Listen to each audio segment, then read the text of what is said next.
জামাই মেলা বা পৌষ সংক্রান্তির পর থেকে আমাদের এলাকায় কেমন যেন একটা উৎসব আমেজ লেগেই থাকে।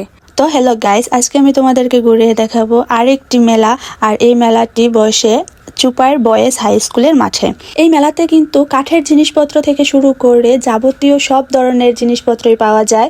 আর এবার কিন্তু আমি একটা জিনিস দেখতে পেলাম, মানে কাপড় চোপড়। আমি অন্য কোনো সময় কাপড় দেখতে পাই নাই, এইবার দেখেছি যে ভ্যানের মধ্যে করেও কাপড় নিয়ে এসেছে। 3 পিস নাকি 100 টাকা করে, মানে ভ্যানের যে জিনিসপত্রগুলো বিক্রি হয়, কাপড় চোপড়গুলো বিক্রি হয়, ওইগুলো নিয়ে এসেছিল।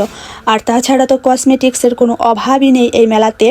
বিভিন্ন রকমের কসমেটিক্স রয়েছে এখানে, যা বলবেন তাই পাবেন। তাছাড়া বাচ্চাদের নানা ধরনের খেলনাও কিন্তু ছিল এই মেলায়। আর কসমেটিক্স কি বলবো, কসমেটিক্স তো বলে শেষ করাই যাবে না। কি পরিমাণে যে এই মেলাতে কসমেটিক্স ওঠে, রিজনেবল প্রাইসের মধ্যে কিন্তু কিউট ব্যাগও ছিল। আর আমার জামাই শুধু এদিক সেদিক ঘুরেই কিছু তো কিনেই না, আমাকেও কিনে দেয় না। আর এক সাইডে কিন্তু অনেক সুন্দর ফ্লাওয়ার্স উঠেছিল। এই ফ্লাওয়ার্স গুলো কিন্তু ঘর সাজানোর জন্য বেস্ট, অনেক সুন্দর লাগে ঘরে যখন এই ফ্লাওয়ার্স গুলো সাজানো থাকে।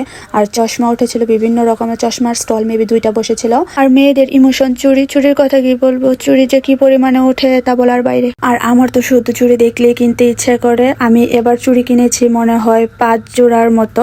তো কিনেছি, গিফট করেছে, সব মিলিয়ে আর কি। আর এখানে উঠেছিল আচার, বিভিন্ন রকমের আচার। তাছাড়া ইলেকট্রিক জিনিসও ছিল এই মেলাতে। আর যেহেতু একটু বয়েজ স্কুলের মাঠে মেলা, তাহলে তো ফ্লাওয়ার্স থাকবেই। ফ্লাওয়ার্সও উঠেছিল, বুঝোই তো, দেওয়া হয় মানে দেওয়া হয় আর কি, ছেলে মেয়ে দেওয়া হয়।